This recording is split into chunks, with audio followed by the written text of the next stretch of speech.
A very warm welcome to all my dear CA Foundation students. और कैसे लग रहे हैं आपको रिवीजन लेक्चर्स? आपने सारे लेक्चर्स देखे कि नहीं? मुझे तो बहुत ही पॉजिटिव रिस्पॉन्स आया आपसे and I am so glad, I am so thankful to you. मुझे आपको अंदाज़ा नहीं होगा, मुझे इतनी खुशी हो रही है ना कि आप सबको मेरा प्रयास, मेरा एफर्ट पसंद आया. मेरी तो यही कोशिश थी that I should come up with something new, something innovative, something refreshing so that you enjoy learning this subject. So I am so happy कि आपको मेरा ये एफर्ट, मेरा ये प्रयास पसंद आया. Thank you so much for such positive views. आपने नहीं देखे अभी तक प्रयास के लेक्चर्स तो जल्दी देख लो, अभी भी आपके पास बहुत सारा टाइम है.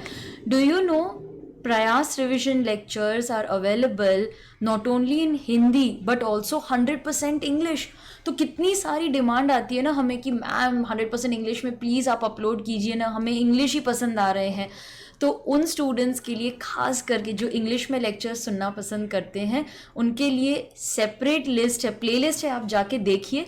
वहाँ पर मैंने प्रयास के रिवीजन लेक्चर्स इंग्लिश में अपलोड किए. और मुझे तो लगता है that since we are going to write the paper in English, हमें सुनना भी इंग्लिश में ही चाहिए so that when you listen in English you will be able to write in very good English in the exam.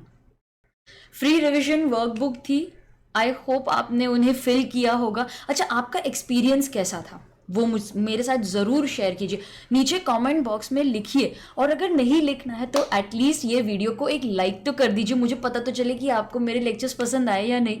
चलो, आज का video ना एक बहुत स्पेशल वीडियो है. क्यों पता है? स्पेशल इसीलिए है क्योंकि ये वीडियो के लिए बहुत सारे स्टूडेंट्स ने मुझे रिक्वेस्ट की थी और ख़ास करके लिखा था मैम आपने ये वीडियो करना ही है क्योंकि हमें आपसे ही सीखना है. तो your wish is my command.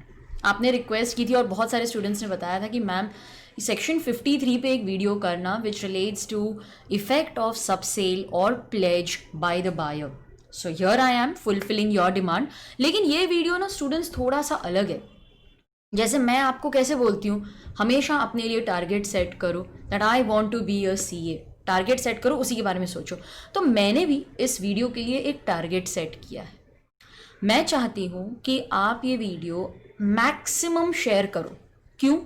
ये नहीं कि मैं भाई अपने व्यूज़ बढ़ाना चाहती हूँ, मेरा ऐसा कोई इंटेंशन नहीं है, मेरा कभी ऐसा था भी नहीं, मैंने कभी आपको ये बात बोली भी नहीं होगी. लेकिन मैं चाहती हूँ कि ये सेक्शन इतना इंपॉर्टेंट है ना कि मैक्सिमम स्टूडेंट्स का फ़ायदा हो. और वो हेल्प मुझे सिर्फ आप ही कर सकते हो. Only you can help me spread this video with maximum of your friends. जैसे आपको ये वीडियो की डिमांड थी, जैसे आपको ये कॉन्सेप्ट की ज़रूरत थी, डोंट यू थिंक कि आपके फ्रेंड्स को भी इसकी ज़रूरत होगी? Just like you wanted me to do this video, maybe even your friends have doubt, but how will I reach them? Only you can help me. So will you help me? क्या हम एक target set करें कि कल evening तक इसके maximum review, in fact ये मेरा हाईएस्ट व्यूड वीडियो होना चाहिए क्योंकि I want my maximum of the students to benefit. क्योंकि मुझे पक्का पता है कि इस कॉन्सेप्ट में सबको डाउट होगा. So yes, will you help me reach that target? Will you help me reach maximum students and help them with this concept? If yes, तो please share and ask them to watch this video क्योंकि मैंने ये video बहुत ही simplify करके आपके लिए लाया है. Without wasting any time, let us get to the concept, directly to the concept हम जंप करेंगे उस पर. Now, effect of sub sale और प्लेज बाय बायर. स्टूडेंट्स रुको. सेक्शन करने से पहले इसका थोड़ा बैकग्राउंड कर लेते हैं. Okay, now this section 53 relates to an unpaid seller. Now you must have studied कि unpaid seller के पास बहुत सारी rights हैं. Broadly अगर हम उसे देखें, so unpaid seller has right against the goods and he has right against the buyer personally. Okay, now in right against the goods he has right of lien which is discussed under section 47, 48 and 49 of the Sale of Goods Act. Then he has the right of stoppage in transit which is discussed under section 50, 51 and 52. Then he also has the right of resale, which is discussed under section 54. Now, ये जो बीच में एक section है ना, section 53, it relates to right of lien and right of stoppage. ठीक है, will you remember this? Section 53 relates to, it is very much linked to right of lien and right of stoppage. बस इतना आपको basic याद रखना है. Now, there is one situation जिस पे ये पूरा सेक्शन बेस्ड है. Let's say that there is a seller, he has sold goods to the buyer. Students, you must be aware that generally the rights of an unpaid seller are not affected by transfer of ownership. Even if ownership is transferred, उसे पैसे नहीं मिले तो भी वो ये right exercise कर सकता है. So here we will not consider whether ownership is transferred or not, whether he can exercise the rights. Ownership का यहाँ पर unpaid seller से as such कुछ लेना देना नहीं है. So seller has sold the goods to the buyer. I'm not talking about ownership. He has sold goods to the buyer. The buyer then sells the goods to some third person. Okay, this is another buyer. तो मैं इसे बोल देती हूँ buyer 1 and buyer 2. Now, seller sells goods to the buyer. Okay, seller has sold goods to the buyer. Buyer then sells, or he can even pledge the goods with some third person. तो ये जो है इसे हम बोलेंगे cell, और buyer अगर आगे कुछ कर देता है उसे हम बोलेंगे सब सेल, या फिर हम इसे बोलेंगे प्लेज. हम इसे सब प्लेज नहीं बोलेंगे क्योंकि the main transaction is not of pledge, the main transaction is of sale. So if the main transaction is sale, the subsequent transaction will be a sub sale, or if you're pledging, then it will be just plain pledge. Okay, so what is the situation over here? The situation is कि seller ने goods buyer को sell कर दिए और buyer ने आगे या तो फिर से sell कर दिए या फिर pledge कर दिए. Now सोचने वाली बात ये है that the seller is unpaid. Yes, सोचने वाली बात ये है that the seller is unpaid. So the question arises, if he is unpaid, will he get to exercise the right of lien, right of stoppage in case of sub-sale, in case of pledge? Law says yes, मिलेंगी rights, मिलेंगी, but उसमें बहुत सारे conditions है. Let us go through those conditions one by one. Now students, here comes the best part. I have simplified all the provisions with examples in a separate sheet for you. जैसे मैं हमेशा आपके लिए लेकर आती हूँ, I have everything simplified for you. Yes, तो मैं थोड़ा और zoom कर देती हूँ. यहाँ पर मैंने अपने handwritten notes बनाए हैं, जो भी एग्जाम्पल मॉड्यूल में दिया है. ठीक है, जो भी एग्जाम्पल आपके मॉड्यूल में दिया है वो मैंने सब यहाँ पर डिस्कस किया है आपके साथ में. Okay, so I just adjust the screen a little ताकि आपको बहुत आसानी हो ये लिखने में. It's very easy for you to write down. Now whatever is in the module is there on this one page. Okay, so please copy this by pausing the video. Now, effect of sub sale or pledge. The unpaid sellers, अभी हम provisions की तरफ आ गए हैं. Okay, the unpaid sellers right of lien or right of stoppage is not affected by buyer selling or pledging the goods. Simplify कर देते हैं इसे. Seller unpaid है, ये तो हमने पहले भी डिस्कस किया था. तो क्वेश्चन ये आता है कि अगर बायर ने गुड्स आगे सेल या प्लेज कर दिए तो क्या ये अनपेड सेलर अपनी right of लियन, right of stoppage जो लॉ ने उसे दी है वो एक्सरसाइज कर पाएगा. देखो बी क्या बोलेगा यहाँ पे, जो बायर है, कि मैंने तो गुड्स आगे सेल कर दिए, that I have pledge the goods, now you will have to deliver the goods, you will have to give me the goods. So the question arises that if there is a sub sale, if there is a pledge, can the unpaid seller still exercise his right of lien or right of stoppage? Law बोलता है yes. I agree there are certain exceptions, लेकिन उसके बारे में बाद में पढ़ेंगे. Now, the example which I have given is from the module itself, but I have broken it down into steps. I have written the number okay, I have numbered each and every step. आपको ये example उन्हीं steps में पढ़ना है तो ये फटाफट समझ में आ जाएगा. Let us go through it. A sold goods to B. That is the first step. A sold goods to B. Now the goods are in transit. Okay, goods are in transit. Immediately आपके mind में आना चाहिए था भाई यहाँ पे तो लिया एन एक्सरसाइज नहीं हो सकता because goods are in transit. Now this example which they have given in the module relates to an example जहाँ पर goods transit में है. ऐसा भी हो सकता है that A is in possession of the goods and B has sold those goods, तो वो लियन एक्सरसाइज करेगा. सो डोंट फील कि भाई यहाँ पर तो लियन डिस्कस ही नहीं किया है. भाई एग्जाम्पल वैसा है. Okay, so A sold goods to B.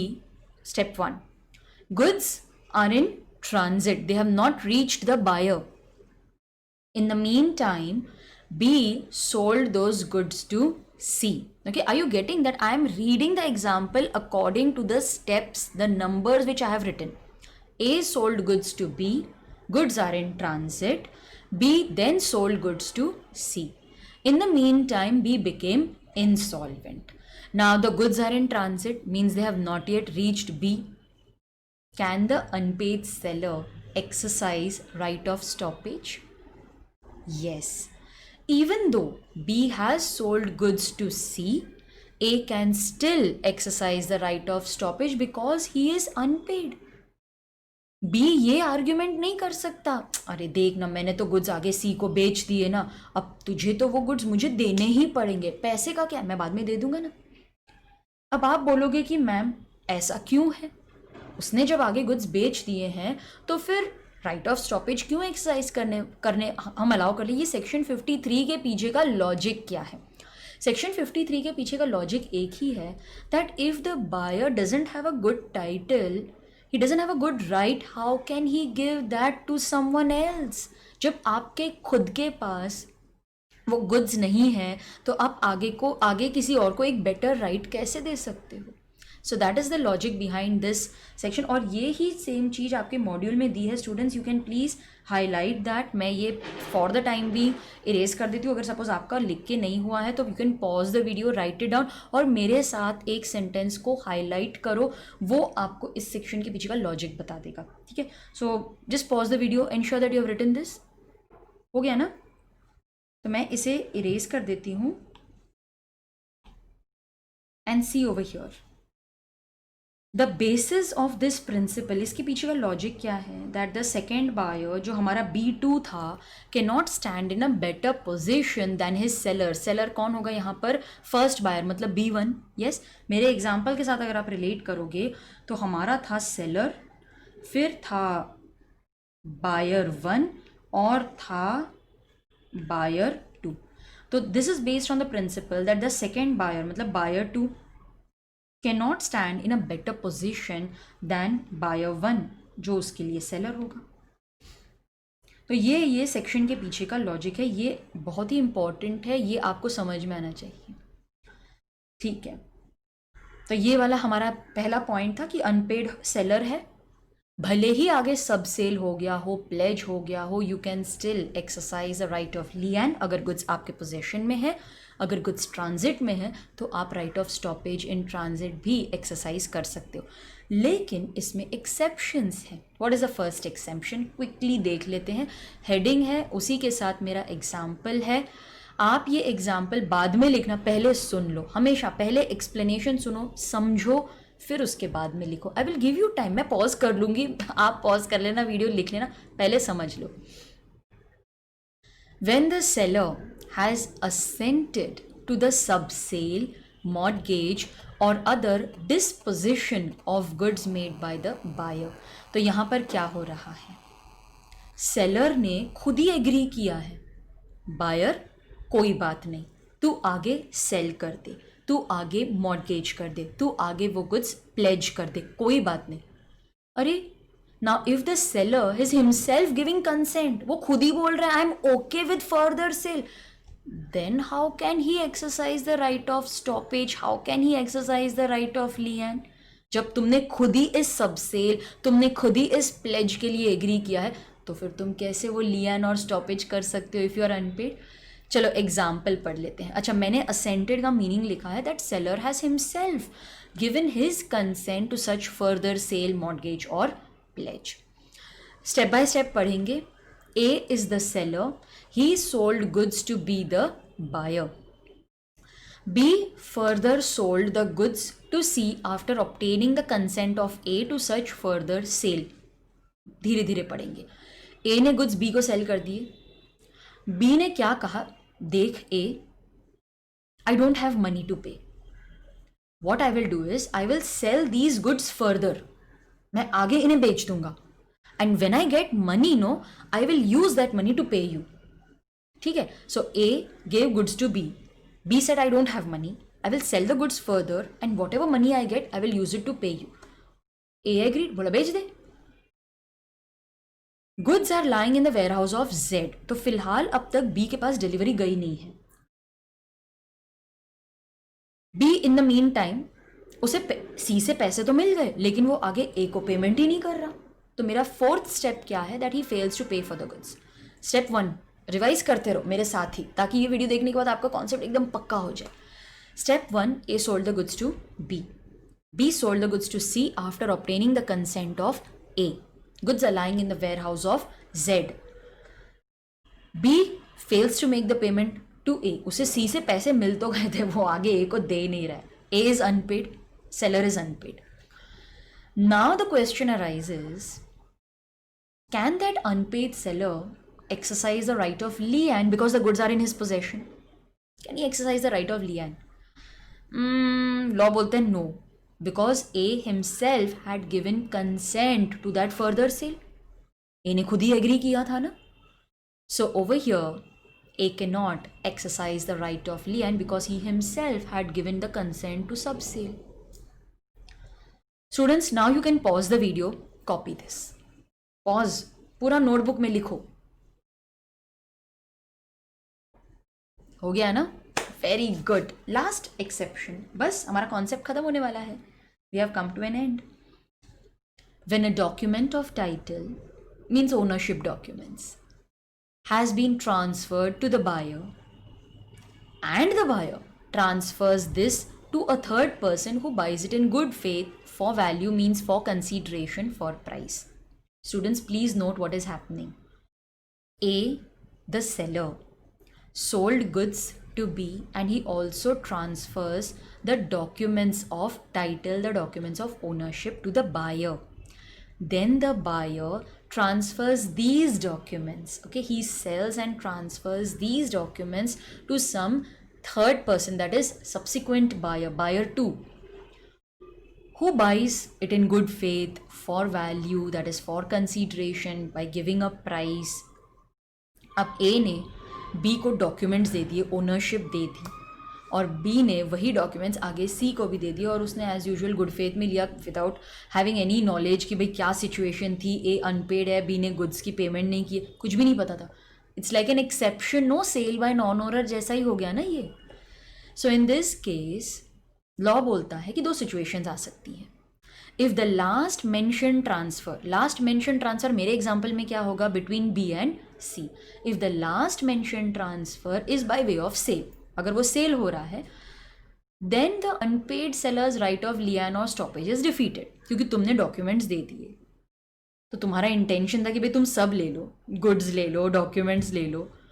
तो फिर अगर बी ने किसी जेन्युइन पर्सन को, गुड फेथ वाले को अगर सेल किए हैं, तो वो ओनर बन जाएगा. फिर तुम्हारा लियन वगैरह, स्टॉपेज, ये सब खत्म हो जाएगा. It will be defeated, it will come to an and.